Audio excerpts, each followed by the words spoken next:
Boa tarde a todos que se juntaram a nós após esse evento de abertura, com as falas tão importantes da reitora, do reitor, né, do presidente da FAPERJ e do nosso amigo Leonardo Soares. Né. Agora, né, imagino que, como eu, vocês estejam ansiosos, né, por ouvir a palestra do professor Nívio, né, que vai falar para a gente sobre empreendedorismo científico e inteligência artificial. E aí eu acho que tem uma coisa importante que é bem típica, né, do professor Nívio e Habilita, que é como fazer isso acontecer. Né? Porque falar, né, em termos teóricos, qualquer um fala, mas professor Nívio, para quem acompanha essa coisa de inovação e empreendedorismo, eu considero uma lenda viva. Fiquei extremamente honrado quando disseram que eu ia ter o prazer de apresentá-lo para vocês. Para quem não tem ideia, vocês pensem bem, vocês estão diante de uma pessoa que é o quê? 45 anos atrás era mestre em computação pela PUC. Mais ou menos isso, né? Eu acho que eu estou com os números certos aqui, se eu estudei direitinho. E 40 anos atrás era doutor lá no Canadá. Então, é alguém que tem... que é doutor nessa área há mais tempo do que a maioria das pessoas está viva sobre a face da Terra. Mas aí você pensar, academicamente, então, ele é muito bom, né? A Academia Brasileira de Ciência, né? Gran Cruz, essas coisas todas. Mas olha só, eu não sei se tem outro fora dos Estados Unidos, eu confesso que eu não achei. Esse cara fez uma empresa que a Google comprou. Professor, eu espero que o valuation tenha sido excelente, viu? Eu não procurei saber disso, mas eu torço muito para que tenha sido um valuation excelente. Mas não foi a única empresa que ele vendeu. Pelo menos outras duas dessa área. Acho que tem uma para a UOL que ele vendeu, outra para a Lynx. Mas eu acho que eu estou gastando tempo demais da palestra e todo mundo quer mesmo ouvir a fala do professor Nívio. Então, professor, mais uma vez, muito, muito obrigado por ter aceito o convite para participar do nosso evento. É uma enorme alegria para nós ter o senhor aqui conosco. Muito obrigado, viu? Boa tarde a todos. Muito obrigado pelas palavras gentis, Vicente. Eu gostaria de agradecer o convite que recebi, né, da Mônica Viana, da Daniela Uziel.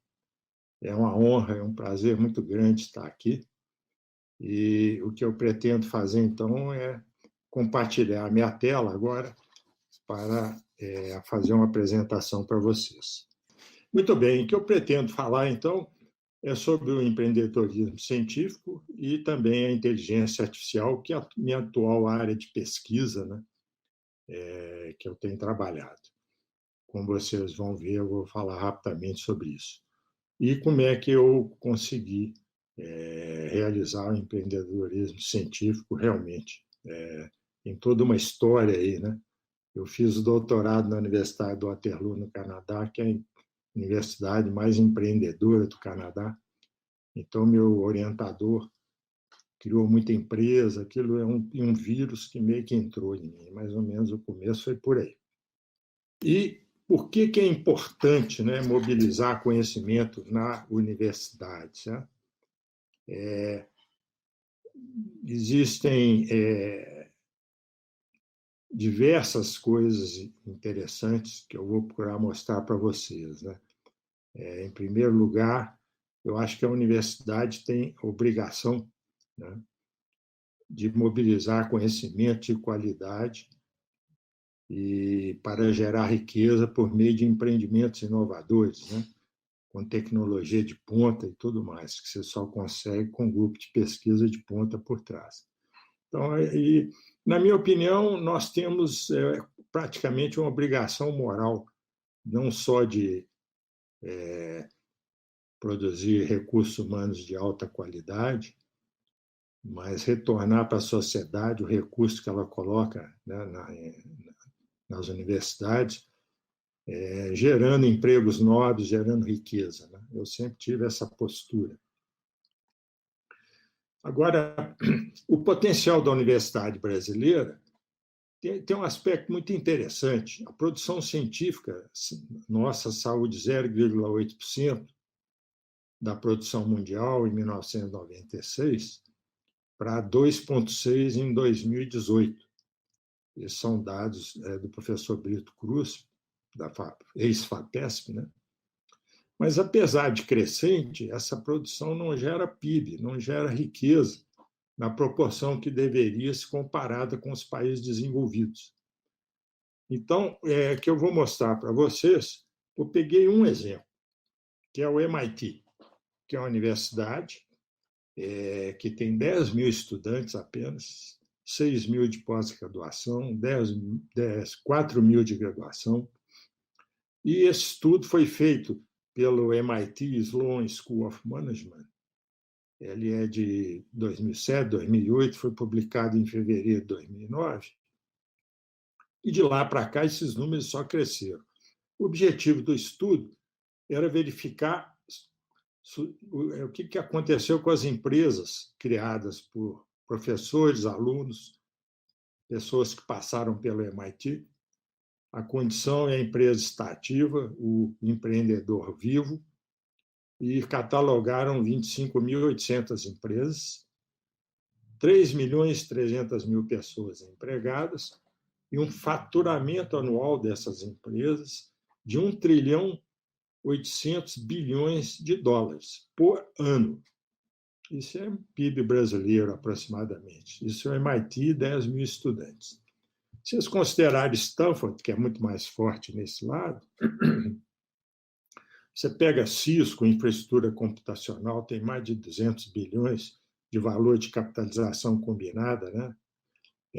Vocês pegam o Google, tem ali, perde 1 tri, e se você pegar a holding, né?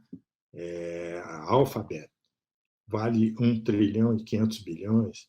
Aí tem várias outras empresas, e a Yahoo nasceu na engenharia elétrica, né? O Google nasceu dentro da ciência da computação de Stanford. Você tem HP, o Hewlett e o Packard criaram o HP dentro de Stanford também, Nike, Instagram, e aí eu já falei, perde 2 trilhões de dólares de valor. Né? Então, esse é o tamanho das coisas que eu estou falando. Isso tudo nasceu em departamento universitário. Okay? Agora eu vou falar sobre a minha experiência de empreendimentos inovadores na universidade, na UFMG, no caso, sou professor do Departamento de Ciência da Computação da UFMG, e vou falar sobre os últimos 25, 30 anos. Eu tive a oportunidade de surfar 3 grandes ondas tecnológicas. Primeiro foi a metabusca.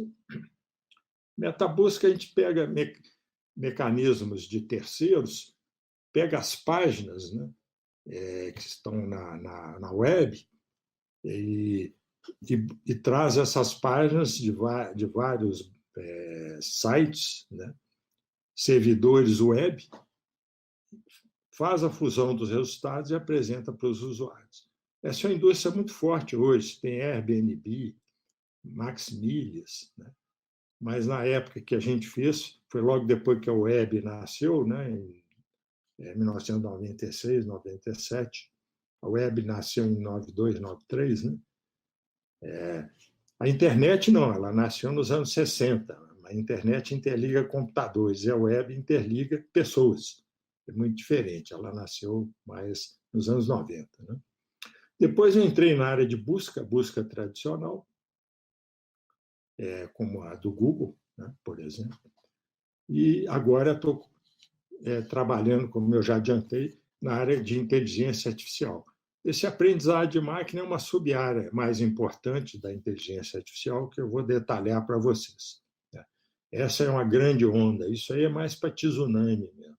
Aquela onda que tem uma única onda e a inteligência artificial está na crista dessa onda, né? Com impacto em todos nós. Eu vou falar um pouco sobre isso também para vocês. Então, estão aí as 3 ondas que eu mencionei, e a primeira empresa criada foi a Miner, foi uma família de metabuscadores, família Miner de agentes para a web, é o nome da dissertação de mestrado do aluno Vitor Ribeiro, que ele defendeu em fevereiro de 1998, e O sistema que ele pôs no ar dobrava o número de usuários a cada 25 dias, 30 dias. Era uma exponencial impressionante. E a gente criou um empreendimento a partir dessa grande divulgação em abril, né, de 1998, e 14 meses depois a empresa foi adquirida pelo Grupo Folha de São Paulo UOL. Isso foi em junho de 99. E o que é importante que está por trás disso? Se vocês forem no UOL, tem muito mineiro. O Vitor, aluno, ele fazia arrastões no laboratório, então ele levou muito mineiro para lá. Ele mesmo foi diretor de TI, né, do UOL, 10 anos. Entrou no lugar dele o Márcio Drummond Araújo, que foi meu aluno de mestrado também. Por trás do PagSeguro, que é um negócio hoje de bilhões, né? 10 bilhões, o valuation, tecnologia que tem que estar por trás disso, é o Marden Neubert, que fez mestrado comigo. Então, para vocês terem uma ideia, a importância desse tipo de coisa. Depois, logo em seguida, em 99 ainda, eu e o professor Bertier Ribeiro Neto criamos um buscador tradicional, e era uma tecnologia chamada TodoBR. Criamos um empreendimento em março de 2000 chamado Aquan, e para encurtar a história bem longa, que daria uma palestra por si só, a Google se interessou em vir para a América Latina.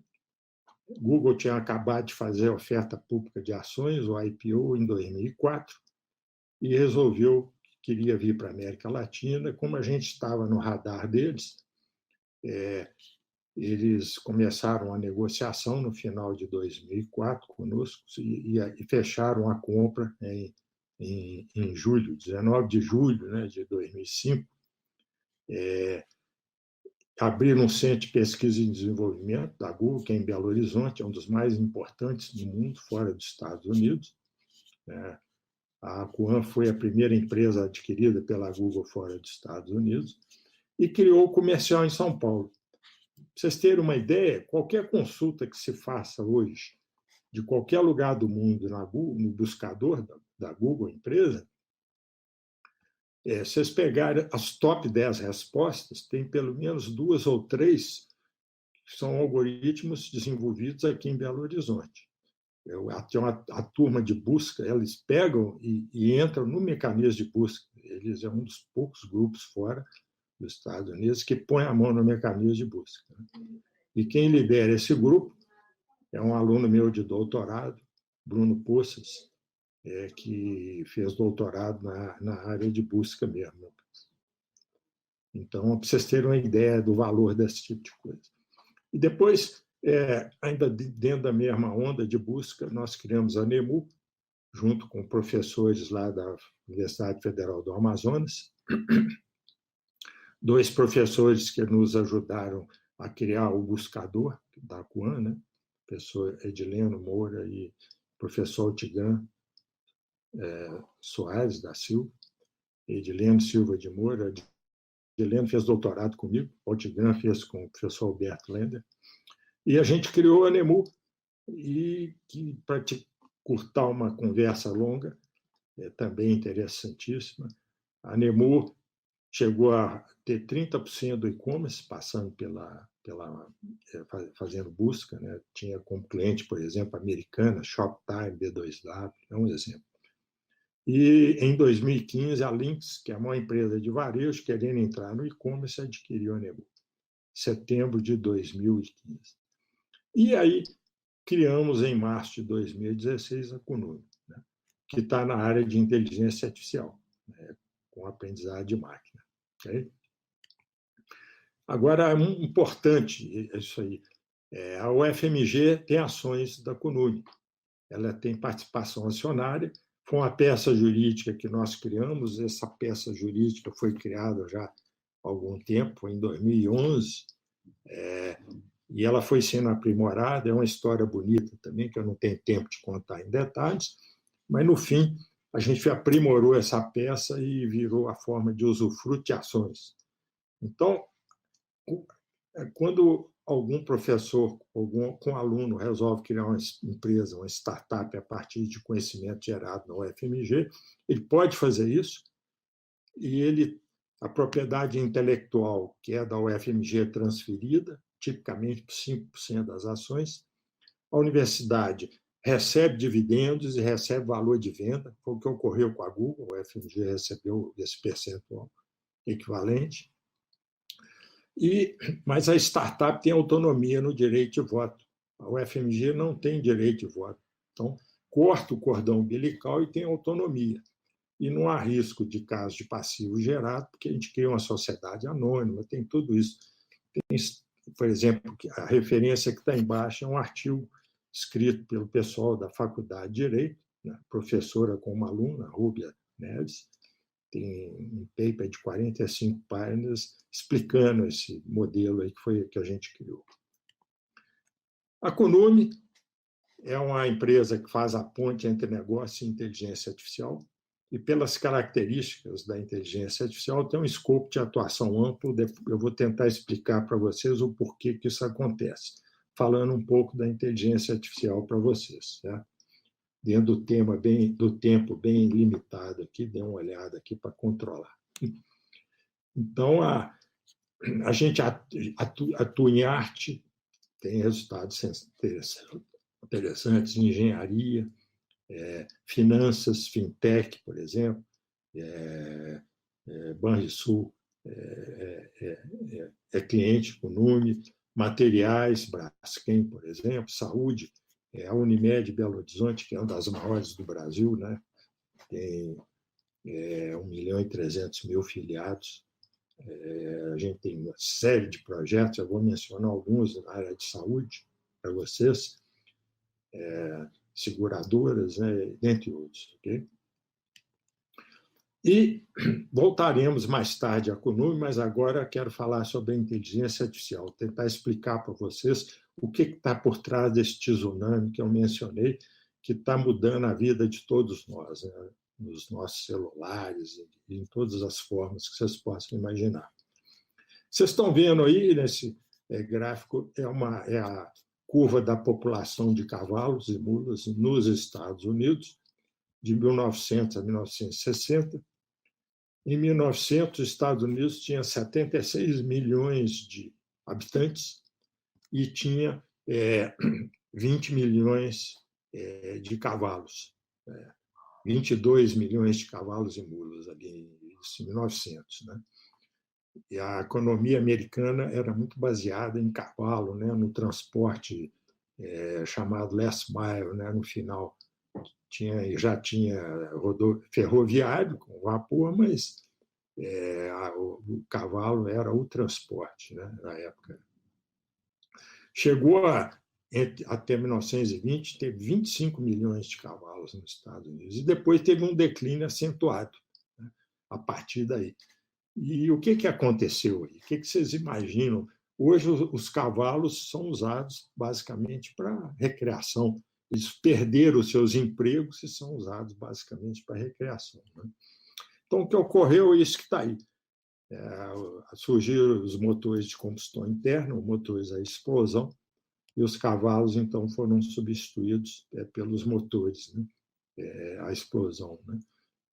E o que ocorre é que esse tipo de tecnologia, que é o motor a combustão interna, são um tipo de tecnologia chamada de propósito geral. Elas são pervasivas, elas rapidamente entram no nosso dia a dia, né? Evoluem com o tempo. Imaginem o início dos motores a explosão até hoje, né? A quantidade de evolução, e gera inovações complementares, né?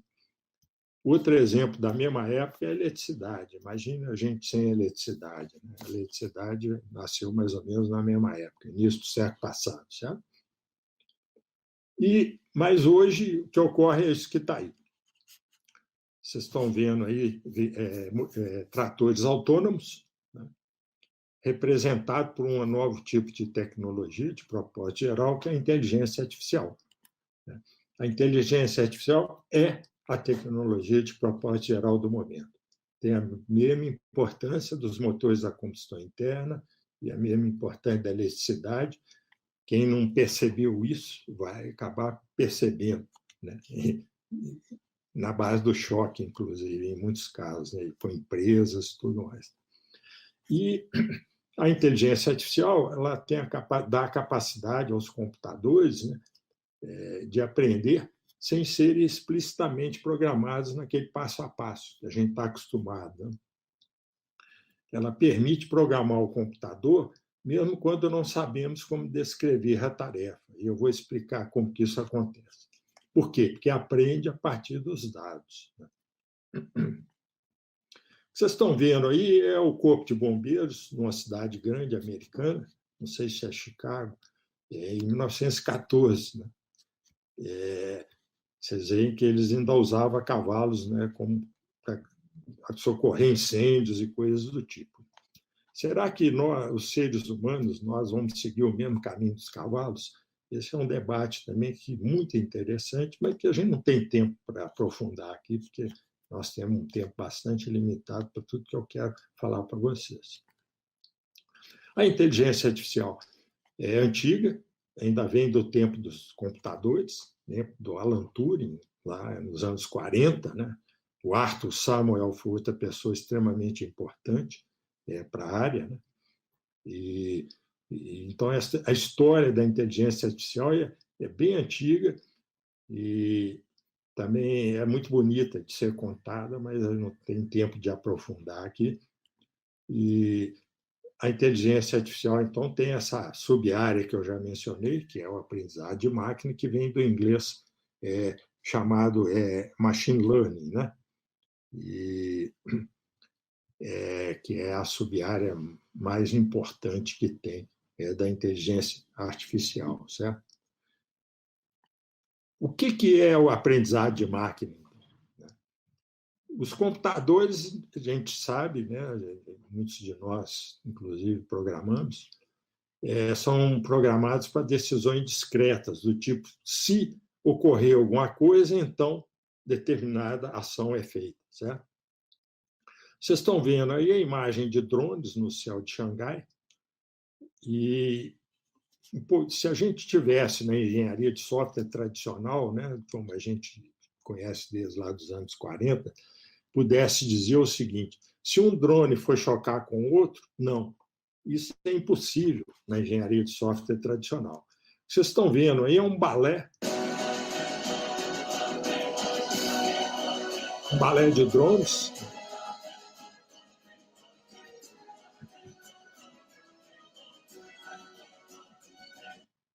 Então, vejam a complexidade disso aí. Tem um balé, tem uma coreografia, está alto no céu, tem ventania, tem tempo muda. Então, isso tudo tem que ser controlado. E é só com aprendizado de máquina que isso é possível hoje. É impossível fazer antes. Agora, tem aspectos filosóficos importantes que eu queria dividir com vocês. É que o engenheiro de software tradicional, né, da engenharia de software tradicional, ele pensa de forma lógica e matemática. Né? Ele usa matemática discreta, regras de asserção, né, para programar o computador. Então, na programação tradicional, você tem dados de entrada, e se você quiser fazer uma transformação nesses dados, você tem que escrever um programa. Você escreve o passo a passo daquela computação que você quer, aplicar nos dados, e o resultado é previsível. Né? Essa é a forma tradicional. Eu mesmo fiz disciplina no meu doutorado, lá atrás, da prova da correção de um programa de computador. Né? Isso é uma coisa que nem se faz exatamente assim mais. Né? Agora, hoje, o que a gente tem? A gente tem uma mudança de uma ciência puramente matemática para uma ciência natural. Tem esse mundo incerto que nós vivemos, a gente faz experimentos e usa estatística, probabilidade para fazer otimização, predição, classificação, certo? Então, como é que funciona o aprendizado de máquina? Você tem uma entrada, tem que ter dados, como eu já adiantei, E desde que você conheça a função objetivo, os resultados desejados, quando você aplica a computação, o que sai do lado de lá é um programa. E esse programa, que no fundo nós vamos ver que é um modelo, né, matemático, quando ele pega dados que ele nunca viu, ele consegue fazer melhor do que nós humanos uma série de tarefas. Esse paradoxo do Michael Polanyi, não sei quantos já ouviram falar, é muito interessante, que mostra a barreira da engenharia de software tradicional que ela tinha, que é esse paradoxo aí do Polanyi. O que ele dizia? Que nós sabemos mais do que podemos dizer, que é o dilema do professor, né? Ele acumula conhecimento e fica lutando para transferir aquilo para alunos, por exemplo.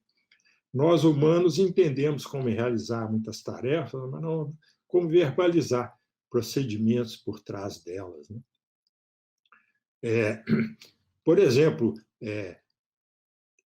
se alguém liga para um de nós, a gente sabe quem está falando imediatamente, principalmente se é um parente, se é uma pessoa chegada, reconhece a fala e coisas do tipo, que hoje só é possível a gente fazer a mesma coisa com a aprendizagem de máquina, porque ela obtém a solução a partir dos dados, como eu vou procurar mostrar rapidamente para vocês, né? Então, o que tem aí hoje é isso que está aí, né? Nós temos visão, né? Nós temos fala, temos texto, temos imagem, né? Tudo tabulado de diversas maneiras diferentes. A visão computacional hoje é impressionante. A gente, com um smartphone, um telefone celular, a gente consegue capturar detalhes da imagem com uma precisão muito próxima de 100%, em tempo real. A fala hoje, eu vou mostrar como é que se mede emoção na fala, vou dar um exemplo, né? É possível hoje você detectar quando alguém, como a gente faz hoje, né? Quando uma mãe, um pai, um filho, um parente liga, a gente sabe em poucos segundos se ele está bem, se ele está triste, se ele está com raiva, se ele está... qual é a emoção que está por trás, né? Isso é possível hoje é possível a gente fazer isso, eu vou mostrar. Tradução de uma língua para outra. É impressionante a qualidade, né, da tradução de uma língua para outra. Processamento de linguagem natural, Natural Language Processing, que está por trás também é o aprendizado de máquina. E quando você ajunta isso tudo, a gente é capaz de produzir veículos autônomos, detecção de fraude e várias coisas. Eu vou dar uns poucos exemplos dentro do tempo restrito que a gente tem. Agora, o aprendizado de máquina divide o problema em dois grandes passos, né? O processo de resolver. Primeiro, aprende a representação dos dados e com isso ele lida com um número muito grande de dimensões. Nós temos limitação, a gente lida bem com 2 dimensões, 3 dimensões, né? Quarta dimensão já é mais difícil, talvez a velocidade no automóvel quando nós estamos dirigindo, né? E não passa disso. Agora, o aprendizado de máquina lida com 2, 3, dezenas, centenas, milhões. Vocês imaginam, então, uma possibilidade de redução de dimensionalidade, de redução da complexidade do problema para chegar perto de soluções muito boas ou próximas do ótimo, né? Quando não chegamos no ótimo. E, a partir daí, então, a gente é capaz de fazer análise preditiva, predição, otimização, classificação e assim por diante. Okay? Agora, existem diversos tipos de aprendizado de máquina. Vou falar mais de um para ilustrar para vocês, que é o supervisionado, onde a máquina aprende a partir de dados com rótulos, né? Você tem o dado e sabe o que ocorreu com o dado. Você tem a definição clara da função objetivo, quer dizer, qual que é a saída, onde você quer chegar, e é capaz de, então, fazer predição do resultado, predição do futuro, o que pode acontecer no futuro. Resolve muito bem classificação, regressão, né? Então, você tem dados, você faz um treinamento, que eu vou mostrar como funciona, e você tem uma saída. Então, vou dar um exemplo do fluxo. Você tem dados de treinamento, você usa um algoritmo de aprendizado de máquina, o resultado é um programa, né? Ou um modelo, como eu mencionei, que no fundo é um programa também. E quando você tem um dado novo, nunca visto antes, pelo programa ou pelo modelo, você tem, então, uma predição. Né? Então, vamos dizer que a gente tem milhões de imagens de gatos, milhões de imagens de cachorros, e aí a gente cria um modelo para gatos, um modelo para cachorros, né? E o que ocorre é isso que está aí. Quando aparece um dado como esse aí, que não participou da criação do modelo, a gente é capaz, então, de ter uma predição usando aí, no caso, por exemplo, uma rede neural artificial, que eu vou mencionar mais à frente. Né? E aparece de novo um outro, a gente não tem muita certeza ali, mas a predição normalmente é certeira, melhor que nós humanos conseguimos fazer normalmente. Agora, o que é o modelo que eu mencionei? É uma representação matemática de um processo do mundo real. Né? Então, para isso é necessário fornecer dados de treinamento. A gente tem que ter os dados para treinar o algoritmo de aprendizagem de máquina, para ele aprender. E depois que... Isso é caro, é pesado, é difícil, precisa de grande poder computacional. Então, depois que isso acontece, aí a resposta é em milissegundos, né? Normalmente, para tomar uma decisão, que muitas vezes, para a gente não consegue nem decidir.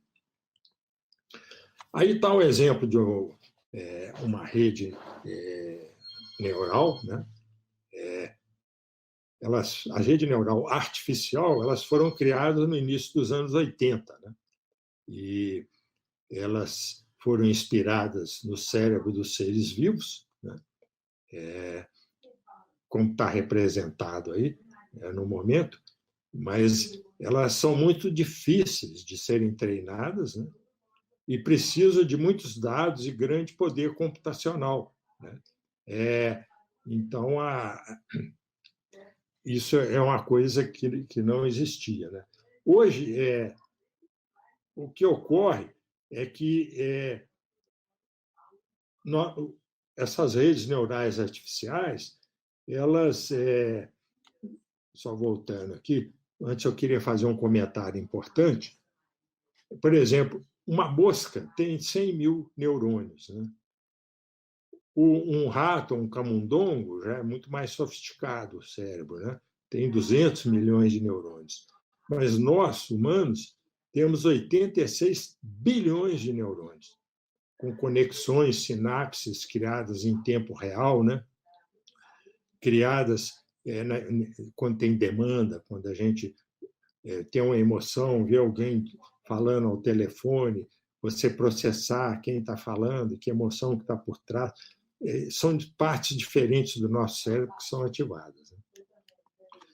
Aí está um exemplo de uma rede neural artificial. Ela, do lado direito, vocês estão vendo, ela tem 5 camadas. Pelo fato de ter mais do que 2 camadas, eu não tive muito, pelo tempo, eu não pude explicar melhor. O aprendizado de máquina que ocorria nos anos 50, né, que começou lá atrás, mas foi uma frustração, década atrás de década. Nos anos 80, foram criadas as redes neurais artificiais. Esse é um exemplo de uma rede neural artificial chamada convolucional, e ela trabalha com características espaciais.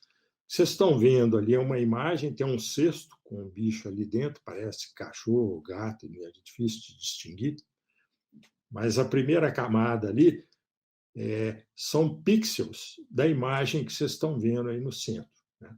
E a pergunta é um cão ou um gato? Né? E a primeira camada são pixels, e essa rede sofre convoluções, e um subconjunto da imagem são agrupadas num único neurônio na camada seguinte, e nas camadas sucessivas isso vão acontecendo, até chegar na camada final, que é um classificador, e lá é que é feita a decisão. O treinamento, na realidade, tem pesos associados a cada um dos neurônios artificiais, e esses pesos eles são, digamos, ajustados para que ocorra isso aí que vocês estão vendo. Então, quando tem a imagem, ele entra na rede neural artificial e os pesos já foram todos apreendidos, né, no processo de treinamento, e aí existe já a condição de chegar na classificação por meio dos pesos que são ativados e realmente o que está ali dentro do cesto são cachorros. Né? Okay? Para vocês terem uma ideia do que acontece com a rede convolucional, né? Peguei um cachorro, que pode ser um cachorro seu, que você tem em casa, do filho ou de um amigo, é aquele cachorro específico. Então, as convoluções, na realidade, é o que vocês estão vendo aí, nesse uma espécie de picotamento, analogia, né? Que seria equivalente às convoluções que eu mencionei. E, ao final, o que ocorre é que está aí. É isso que vocês vão ver aí logo a seguir. Vocês têm aquele cachorro que você conhece, né? E o final, o que fica ali são as características típicas de um cachorro, né? No último quadrado ali, que é o quê? O que é o típico de um cachorro? É o focinho, né? Orelhas, os olhos, que são típicos de cachorro. Né? Isso que ocorre, que eu estou tentando explicar com analogia para vocês o que está por trás aí da inteligência artificial, do aprendizado de máquina. Importante também no aprendizado de máquina é a explicabilidade, uma coisa que inicialmente era muito criticado, mas hoje tudo que eu vou mostrar para vocês tem explicação. O que levou a uma classificação, uma predição,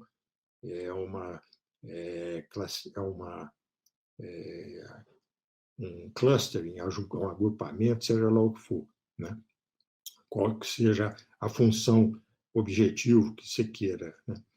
Então, por que a explicabilidade é importante? Para saber quais variáveis influenciaram a decisão que foi tomada. Né?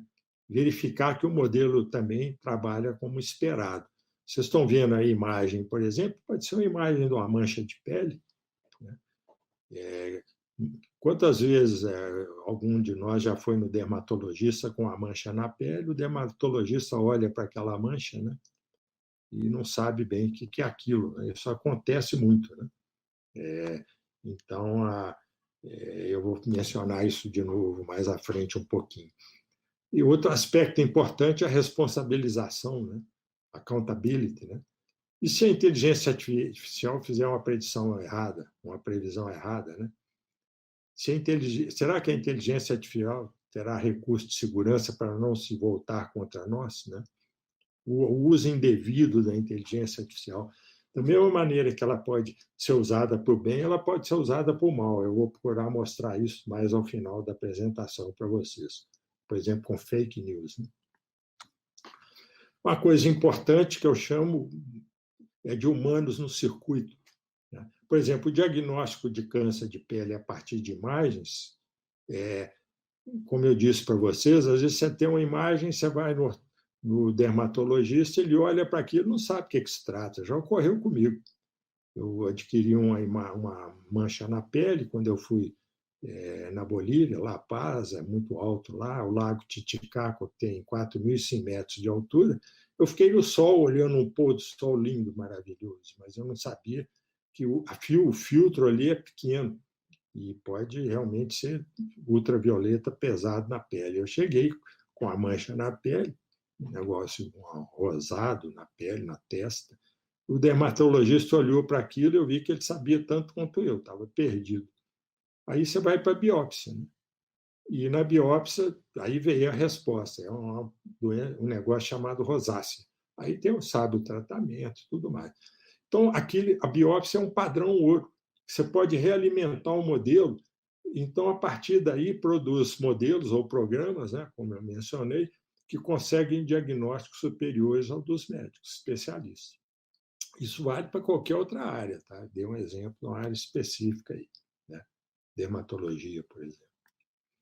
Agora eu vou falar de alguns resultados da CUNUM. Né?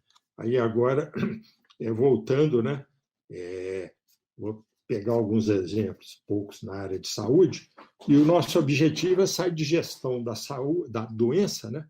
Gestão da doença, como o nosso SUS faz a gestão da doença, e gasta 90% do orçamento tratando casos graves, muitas vezes terminal. Né? E a gente sai dessa situação para a gestão da saúde, com predição, para você detectar a doença muito antes, né, do que ela possa ocorrer, para você interferir e aí não chegar a situações extremas, né?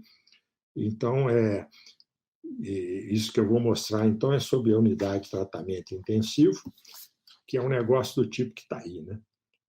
As UTIs são coisas caóticas, e o intensivista, que é o médico, ele fica louco ali, porque ele tem que controlar sinais vitais, quando liga aquele monte de aparelho, né, no paciente que entra na UTI, exames de laboratórios realizando, intervenções médicas, tem pacientes com comorbidade, é uma loucura, né, que ele vive. Vocês estão vendo aí uma referência a isso foi tema de uma dissertação de mestrado, uma tese de mestrado de um engenheiro da CUNUB, Tiago Alves, né? E já foi publicado, inclusive, já há algum tempo, né? Esse resultado num evento importante de computação, né? Que é uma conferência Big Data, né? E o que eu estou mostrando para vocês aí é dados de uma UTI coronária, né? Com 560 pacientes, e é uma base de dados muito preciosa, porque ela tem dados das primeiras 48 horas, né,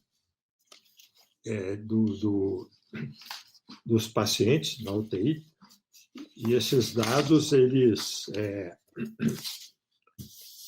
têm informação, muitas informações diversas, e a gente usa essas informações para treinar uma rede neural artificial, né? E aí vocês estão vendo um mapa semântico do modelo que foi criado. As bolas em azul são pacientes que entraram na UTI e saíram bem, com saúde, e as bolas em vermelho são pacientes que foram a óbito. 14% dos pacientes, dos 560, foram a óbito, né? Que é uma UTI de muito boa qualidade. 14%, 86% salvaram, né? Isso. Vocês estão vendo aí duas bolas, que é como se fossem dois pacientes que acabaram de entrar na UTI, eles acabaram de entrar e ligam aqui a aparelhagem neles e tudo mais, e eles são pacientes que não participaram da criação do modelo, desse mapa semântico aí, né? Então, o que ocorre tipicamente é isso que está aí. O paciente 1, ele vai para uma zona de risco, é como se fosse um passeio, né, um Uber aí da UTI, ele entra numa situação de risco, claramente a equipe médica interfere e ele vai e se salva. E o paciente 2 é aquela situação típica, né, quando o paciente entra em crise, né, principalmente crise renal, por exemplo, falência dos rins, ele falece rapidamente. Isso é que ocorre. E a gente é capaz, então, de fazer predição, né, para tomada de decisão e assim por diante, tá certo? Isso que eu mostrei aqui para vocês já está, por exemplo, em operação no Hospital Santa Casa de Belo Horizonte, com uma ajuda enorme para a UTI lá da Santa Casa. Esse trabalho evoluiu. Hoje a gente já consegue modelar consequências, né? O que é feito aí é você conseguir prever. Por exemplo, você pode fazer alguma coisa que a gente chama de contrafactual, né? Pega o paciente 2 que foi a óbito e a gente pode fazer a seguinte pergunta: se lá atrás, quando ele estava ainda em tratamento dentro da UTI, se tivesse feito uma transfusão de sangue do tipo X e não Y, o que teria acontecido? Ou se tivesse usado o protocolo 3 ao invés do protocolo 1, o que teria acontecido? Então, a gente já consegue fazer isso também, e hoje a gente evoluiu mais ainda. É importante dizer que esse trabalho é feito em parceria com um médico intensivista top, Dr. Saulo Nazareno, que é do Hospital das Clínicas, da UFMG, e também do hospital aqui de Belo Horizonte, chamado Life Center. E como o Life Center tem uma UTI muito sofisticada, né? Muito realmente top, e o Dr. Saulo, então, ele tem dados, por exemplo, de comorbidades dos pacientes que entram na UTI. O paciente, quando entra para a UTI, já tem informação de sexo, idade, se tem, por exemplo, pressão arterial alta, se tem diabetes, se tem problema cardíaco, tudo isso já vem, né, com informação. Então, usando esses dados aí, a gente é capaz de treinar um modelo capaz de predizer, fazer predição, né, complicações já na primeira hora. Na primeira hora do paciente dentro da UTI, a gente associa complicações a protocolos de possíveis complicações que podem acontecer nas horas subsequentes. Isso é extremamente importante, porque a gente já fornece para a equipe o que pode acontecer com probabilidade alta e, se acontecer, qual é o protocolo que deve ser seguido. É claro que a decisão é do médico, é da equipe, mas ele não tem que ficar pensando, quebrando cabeça, olhando qual é a comorbidade que o médico tem. Não tem tempo para fazer isso. Ele está olhando um monte de paciente ao mesmo tempo, tá certo? Então, isso aí é o que eu tinha para dizer sobre UTIs. Agora eu vou falar para você de face de dor como marcação de vitalidade fetal. Estou vendo aqui o meu tempo, como é que está. O que ocorre é que é importante a gente ter um diagnóstico de escala de dor em feto. O feto sente dor. E a bem-estar fetal é importante, que ou ele está sem sinais de sofrimento, seja crônico ou agudo. É importante saber. E se tiver sinais, é importante o médico saber, né, com antecipação, seja com problemas congênitos ou se precisa de procedimento cirúrgico intrauterino. Isso é feito com avaliação clínica, tem um aparelho que é usado, esse Doppler velocimetria, ele que tem uma certa agressividade para a mãe e para o feto. Mas o que a gente faz é o seguinte, a gente usa imagem. Hoje tem ultrassom, né? Os pais fazem ultrassom, agora tem o 3D, 4D, com imagem clara, né, do feto. Então, o que a gente faz é pegar sinais, que a gente chama de característica, de sobrancelha, que é o que está do lado direito, né? Sobrancelha, olhos, nariz, boca, dele em repouso e dele quando ele está sentindo alguma coisa muito desconfortável. O que eu vou mostrar para vocês é um feto que sofreu uma cirurgia intrauterina, teve um colar, né, no pescoço. Eu posso adiantar que ele nasceu saudável, tá? Mas o que vocês vão ver aí é o momento que ele recebe a agulha de anestesia na coxa, e o que ocorre é isso que está aí. Ele está sereno, mas na hora que ele recebe a anestesia, o que ocorre é isso que está aí.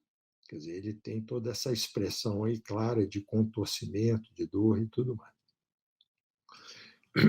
Esse trabalho é um trabalho muito bonito e não tem ninguém no mundo fazendo esse trabalho. Ele é feito junto com 2 professores do Hospital das Clínicas lá da USP, Daniel Champ, de Andrade, e a professora Lisandra Stein. Isso é o exemplo de usos de imagem que eu mostrei para vocês. É um dos exemplos de uso de imagem. Claro que a coisa não é simples, a gente não usa só a rede convolucional, mas a gente tem que usar, são poucos os dados para treinamento, tem que usar várias técnicas de aumento dos dados e toda a parte pré-treinar a expressão facial, usando expressão de adultos, para depois usar aí, etc. Ok? Muito bem. Agora eu vou falar rapidamente sobre essa pandemia, né, que é o nosso inferno hoje no Brasil, que a gente está vivendo, e como o nosso tempo está bastante escasso, a gente trabalhou em 3 frentes, né, 3 estratégias para a pandemia. A primeira é compreender a efetividade de políticas públicas, eu não vou ter tempo de mostrar para vocês. Vocês estão vendo aí um artigo científico publicado por mim, pelo meu parceiro, amigo, de pesquisa, né, o professor Adriano Veloso, e esse artigo aí foi publicado num repositório. Ele está em julgamento por um periódico importante, mas ele já foi publicado no Media Archive, que é um repositório que recebe artigos da área médica, MEDRXIV.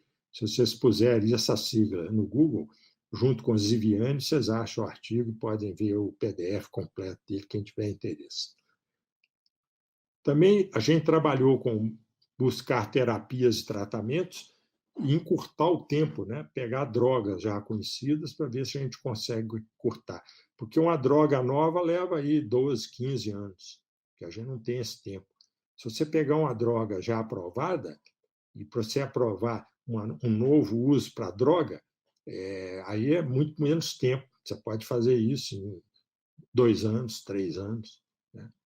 O exemplo típico, né, disso aí é o Viagra. Né? O Viagra nasceu para uma coisa e virou um uso para outra coisa. É um exemplo. Né? Mas não tenho tempo de também entrar em detalhes, mas eu vou falar para vocês o problema do diagnóstico em massa, que é um grande problema nosso, inclusive no Brasil. O Brasil testa muito pouco. E esse projeto é feito em parceria com o Laboratório Fleury, de São Paulo. É um laboratório top em qualidade, talvez o melhor em qualidade, e é um dos maiores do Brasil, em tamanho. E a ideia é fazer teste usando hemogramas. O hemograma é um teste barato, né? Precisa apenas de sangue, né? Que é só tirar um pouco de sangue da pessoa testada, e o resultado sai em minutos. Então, a gente está usando isso em unidade, já tem alguns hospitais de São Paulo que o Fleury está usando já, em emergência. O paciente chega na emergência, faz o hemograma e em poucos minutos ele fica sabendo. Se negativo, manda o paciente para casa, sai correndo para sair daquele ambiente. Né? Se positivo, começa a atuar, tratamento, internar, seja lá o que for. Né? O PCR, que é o teste mais importante, ele demora a resposta, é caro e falta insumo, é cheio de problemas. O que a gente fez? O Fleury tem muito resultado de exame. Né? A gente pegou mais de 180 mil pacientes únicos com exames de hemograma na janela de menos 30 dias e mais 30 dias do PCR, né, que é o exame que dá resultado forte. Né? Pegamos quase 200 mil exames de PCR, sendo 28% positivo. Então, você tem o caso positivo e tem o caso negativo. Né? E quase 170 mil exames distintos de hemograma foram considerados para treinar o modelo. E aí, o que a gente conseguiu foi uma precisão muito grande, como vamos ver no slide seguinte, mas isso aí é o que ocorre com o PCR. Se o PCR diz que tem, a probabilidade é praticamente 100%. Se o exame foi feito corretamente, foi extraído com cuidado e diz que tem, tem. Mas quando ele diz que não tem, aí ele erra. Pode errar de 7% a 10%.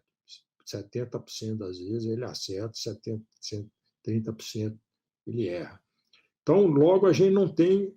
Nós criamos um oráculo a partir daí, mas não é um padrão ouro, que eu mencionei lá atrás com as biópsias, está certo?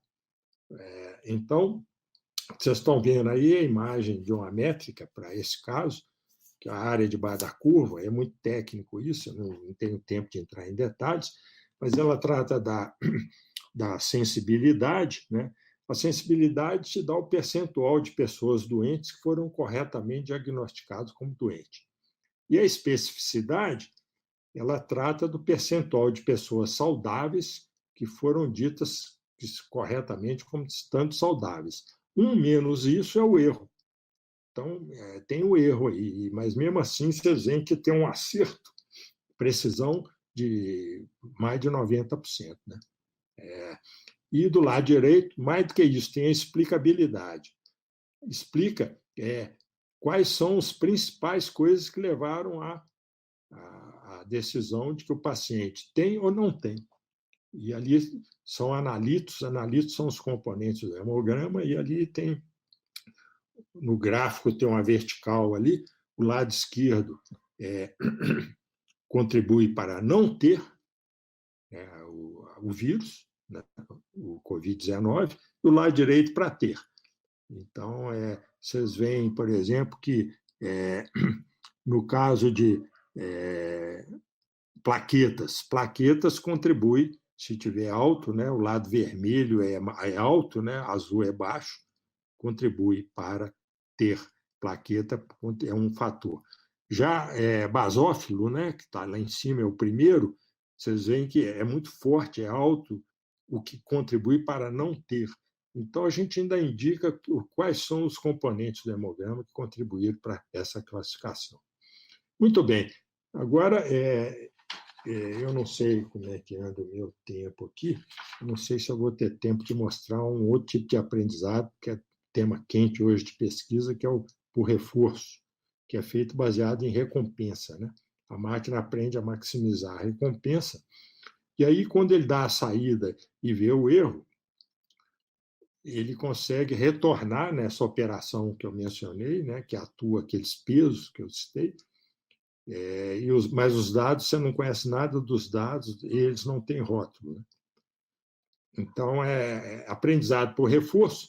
Eu vou tratar aí do chamado despacho hidrotérmico, né? Que é o grande drama nosso hoje. Nós estamos em vias de ter racionamento de energia. Né? O que acontece? Você tem hidrelétricas e tem termoelétricas. A hidrelétrica é água, é barato, a água fica barato, construir hidrelétrica é caro, mas depois que está pronta, depende só de São Pedro, chover ou não chover. E a termoelétrica,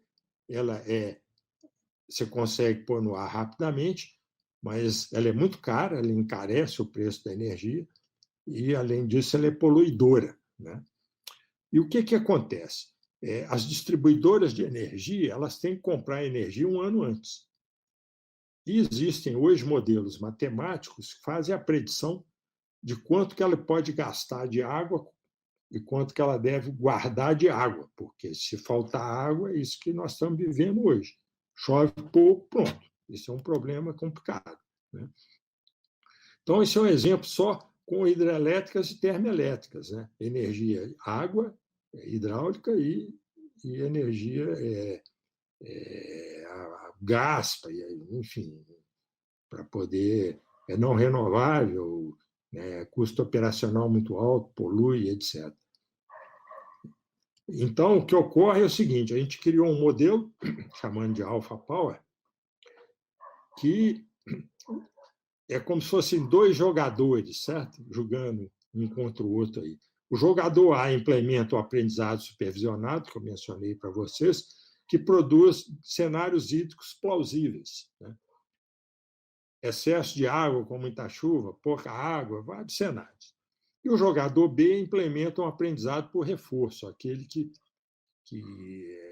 cria o reforço baseado em recompensas. Né? Se acertou, tem recompensa positiva, se errou, é negativa. Que em um estado ele produz um escalonamento. Né? Escalonamento significa quanto de usar da água, quanto não usar, por exemplo. E retém o que minimiza o custo a longo prazo. Então, à medida que o jogador B melhora o desempenho, né, com aprendizado por reforço, o jogador A aumenta a complexidade dos cenários, buscando o equilíbrio entre os dois jogadores.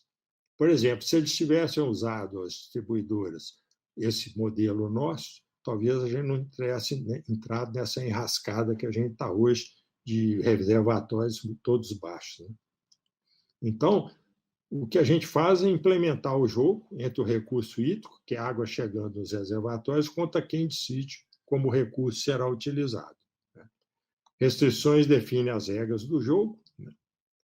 E o desempenho do jogo é dado pelo custo acumulado ao final do ciclo, que é um ano. Quer dizer, tem que comprar antes, né? E tem que saber como é que vai garantir que as distribuidoras podem fazer para manter aquele custo que elas pagaram no sistema nacional, né, de energia. O que eu vou mostrar para vocês aí, do lado direito, é uma malha de hidrelétricas e termoelétricas, 72 hidrelétricas, 32 termoelétricas. Esse é exatamente o modelo que tem na Colômbia. Tá? E lá na Colômbia, uma hidrelétrica joga água na outra, então é extremamente complexo.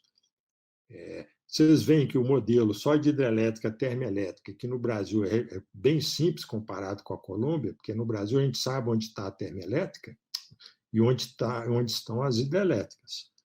É onde chove, né?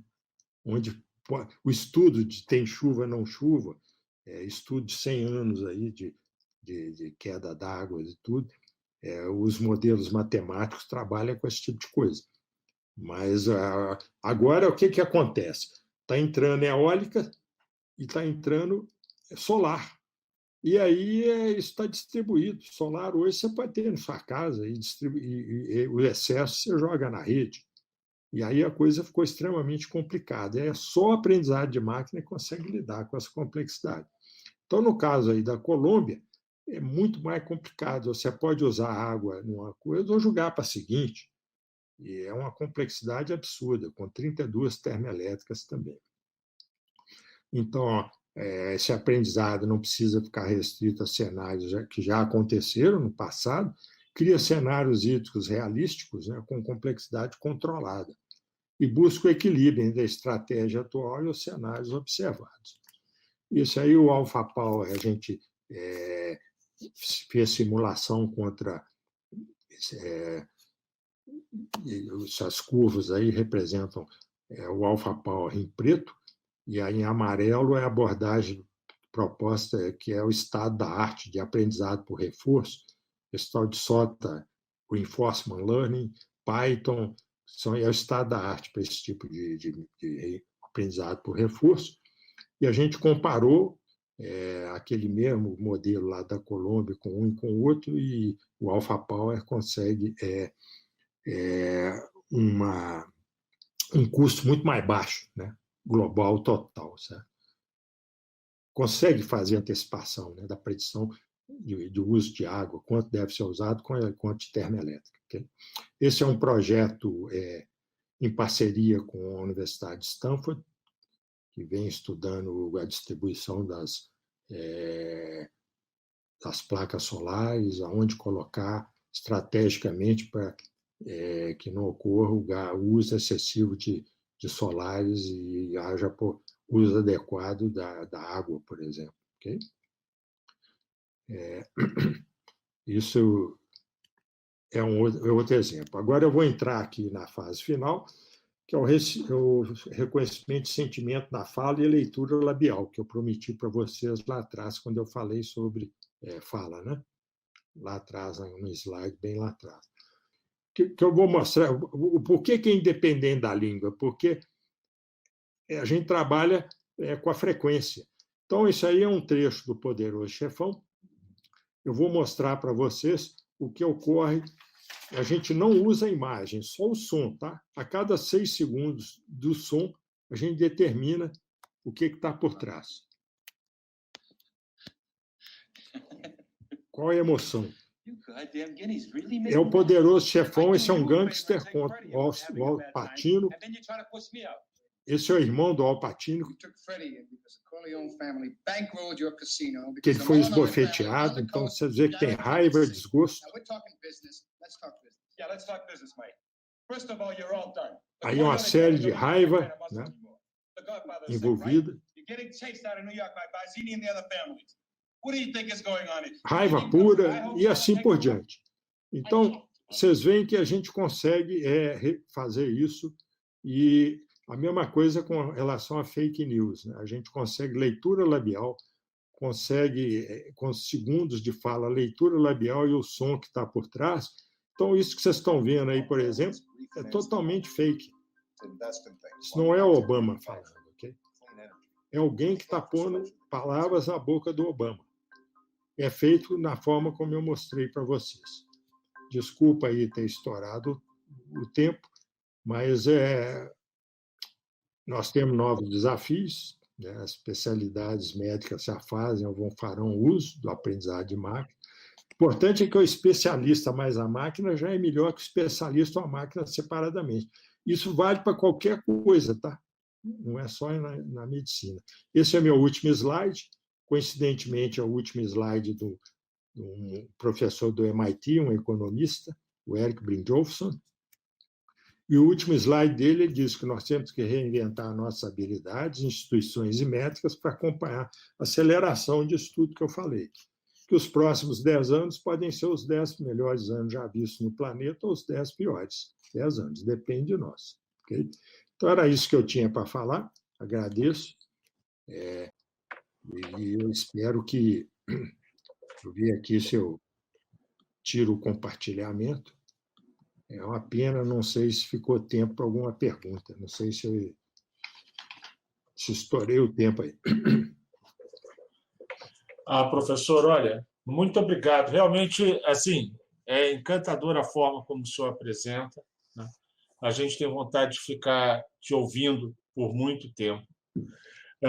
Mas eu vou correr o risco aqui com o tempo, e aí vamos tentar ser, né, das preocupações que a gente tem aqui nas perguntas, tem uma preocupação que diz respeito ao que a inteligência artificial vai deslocar em termos de mercado de trabalho. Na sua percepção, que tipo de profissões são, de fato, ameaçadas pela inteligência artificial no curto prazo, tá?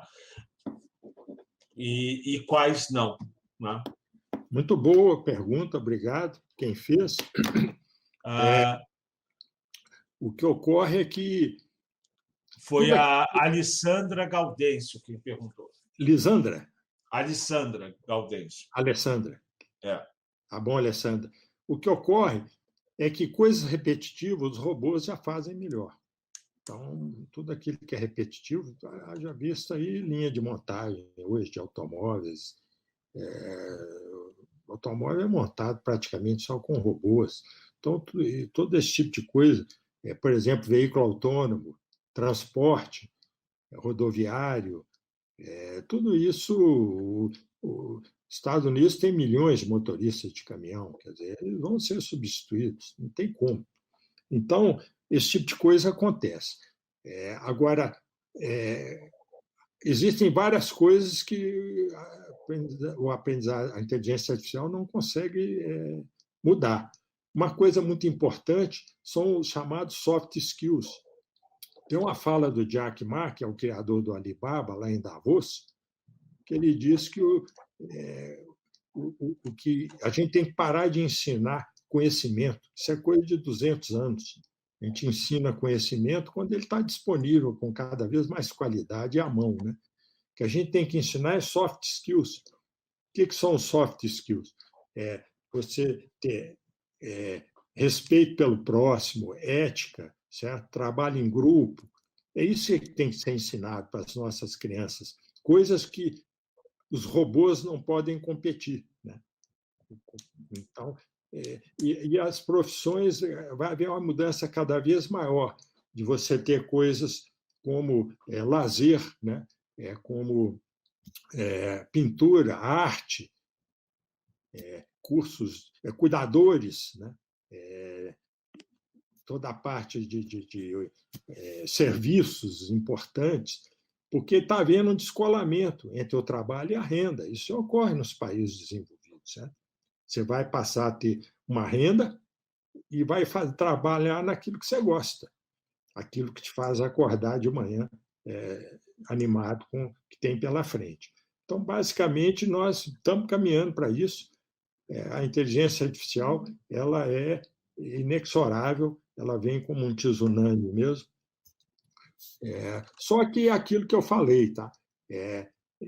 A inteligência artificial vai procurar dar mais capacidade ao médico, por exemplo, de fazer mais diagnóstico por unidade de tempo com mais precisão. Então, o médico mais a máquina é melhor do que um ou outro separadamente. Então, eu não acredito que a máquina vai substituir o homem, e tem predições para isso daqui a algumas poucas décadas, mas eu acho que certas coisas a gente ainda está longe de conseguir. Não sei se em poucos segundos aí eu consegui responder. Eu acho que sim, professor. Deixa eu fazer mais uma pergunta aqui, que é a pergunta que foi colocada pelo Carlos Alexandre de Almeida Pires, que é, em termos de Brasil e empreendedorismo científico, Onde o senhor acha que está ou estão os principais gargalos que as políticas públicas deveriam atacar? Essa é a pergunta do bilhão, né? Oh, mas eu não podia deixar de colocá-la, né, professor? Essa é uma Exatamente por isso. palestra aí de 1h30. Responder alguns segundos. Nossa, mas tudo aquilo que eu falei lá atrás foi feito na pancadaria, não tinha um marco legal de ciência, tecnologia e inovação, que foi assinado em 2018. Né? Tudo aquilo que eu fiz, eu fazia no risco mesmo, na pancadaria, mas hoje você já tem segurança jurídica. Mas, mesmo assim, os gestores têm muito medo, porque tem muito controle, o reitor, pró-reitores, fica tudo controlado, é um inferno, vem TCUs, AGUs, fica aquela monte de coisa em cima, e aí a gente passa a ter receios. Né? A UFMG foi muito especial, corajosa em deixar que eu fizesse tudo aquilo que eu fiz e criar aquela peça jurídica mencionada, mas hoje tem segurança jurídica. Tá? Os promotores que ficam junto às universidades, que são independentes da administração, dos reitores, pró-reitores, né? Eles já estão com a cabeça mais aberta, já reconhecem a importância do você ter o empreendedorismo científico. Né? E eu sou muito favorável a transferir 100% da propriedade intelectual, eu brigo com isso. A universidade acha que foi feita aqui dentro, então metade devia ser da universidade. Não tem ninguém vai pôr milhões de reais para ter metade de alguma coisa. Tem que fazer igual Stanford fez nos anos 50. Ele transferia 100% da propriedade intelectual daquilo que era feito dentro de Stanford. E aí virou o que é Stanford, né? Em termos de empreendedorismo científico. Né? Então, a gente tem que mudar a cabeça, essa resistência cultural. Claro, tem legislação, marco legal de ciência, tecnologia e inovação já ajuda, já dá segurança jurídica, mas, mesmo assim, é muito complicado, o sistema legislativo é complicado, o judiciário é complicado, então, tem todo aí um caminho muito longo. Tem que ter coragem, incentivar os meninos a empreenderem, os alunos, certo? Criar riqueza, porque eles não saiam do país, tem uma sangria incrível. Eu fico furioso quando formo um aluno, graduação, mestrado, doutorado, e ele vai para Seattle, entendeu? Trabalhar lá, o Bill Gates, quer dizer, não tem nada contra a Microsoft, mas é melhor que fique no Brasil. Né? Mesmo quando vai para Mountain View, né, na Google, lá em Mountain View, é melhor ficar na Google aqui, tá certo? Gerar riqueza aqui. Então, tem poucos lugares que fazem empreendedorismo científico, está crescendo muito, as universidades estão se sentindo mais seguras, então, você tem já Unicamp com muita patente, o FMG também tem muita patente, PUC já faz, né? PUC Rio, tem São Carlos hoje é um lugar de empreendedorismo, Manaus, que eu ajudei a criar a pós-graduação, e o vírus foi para lá também. Manaus é um grande centro de empreendedorismo também. A Universidade Federal do Amazonas também produz muita coisa com empreendimentos e tal. Quer dizer, a gente tem que fazer isso escalar para poder tentar tirar a economia do buraco que está. Né? Vocês viram o tamanho da riqueza que eu mostrei com MIT e Stanford? Eu calculo de 3 a 5 trilhões de dólares do PIB americano nascerem em departamentos universitários nos Estados Unidos. A gente tem aqui uma produção científica grande, mas não gera PIB. Tá certo? Então tem que ter coragem de falar e fazer. Muito bom. Tem mais uma pergunta aqui, eu acho que vai ser a última por conta do tempo, né? Mas que foi colocada pela professora Daniela Luciel, que é com relação ao quanto a inteligência artificial, né, sendo usada na medicina, já está, de fato, na rotina dos hospitais, principalmente nos países desenvolvidos. Olha, nos países desenvolvidos, com certeza. Né? Hoje, a cirurgia robótica, por exemplo, né, está aí. E com 5G que está para chegar no Brasil, para variar, a gente está super atrasado. Hoje vai ser possível, com 5G, fazer cirurgia robótica no interior do norte do Brasil, com um médico no Einstein fazendo a cirurgia. Então, mas já vamos considerar Brasil. Eu dei o exemplo de UTI com predição e já rodando em Santa Casa de Belo Horizonte, por exemplo, com resultados de melhoria de óbito, predição de óbito na UTI. Tem o exemplo do Fleury, com vários hospitais fazendo teste rápido, né, da Covid-19. Tem vários exemplos já ocorrendo.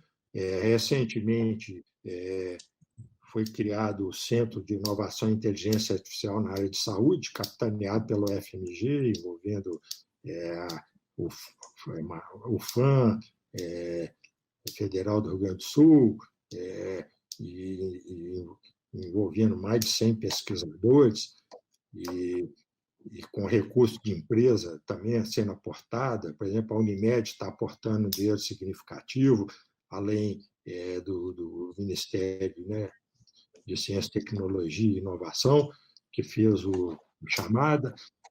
Então, já tem perspectiva aí de muita coisa, né? A CUNUMI tem esse braço saúde aí, que a Unimed, por exemplo, tem vários projetos. Por exemplo, na Unimed, não sei se alguém que está me ouvindo tem seguro da Unimed. A Unimed tem 1.300.000 pessoas, né, seguradas. Quando o médico entra no sistema para pedir um determinado exame, a resposta é em segundos, na maioria das vezes. Por quê? Porque tem um modelo da CUNUMI por trás que decide se dá ou não aquilo. Quando é complicado e sofisticado, é uma cirurgia complicada, aí vai para o médico especialista. Mas libera o médico de ficar olhando coisa trivial que a máquina faz, inclusive com mais precisão que o próprio médico, porque vai acumulando conhecimento e vai fazendo cada vez melhor. Então, Daniela, muito obrigado aí pela pergunta e pelo convite. Você é culpada pela palestra também, mas eu acho que a gente já tem muita coisa, mesmo no Brasil. Tá? Então, é muito importante que todo mundo acorde, né? Os médicos e todo mundo das diversas profissões acorde que o aprendizado de máquina já vem aí atropelando. Bom, chegamos ao final. Professor, mais uma vez, em nome de toda a organização do RISE 2021, muito obrigado por ter aceito o convite, muito obrigado pelas suas palavras, são realmente assim, muito inspiradoras. Né? É muito bom ouvi-lo. Né? Agradeço a todos que estão nos acompanhando, que nos acompanharam nessa palestra. Tá?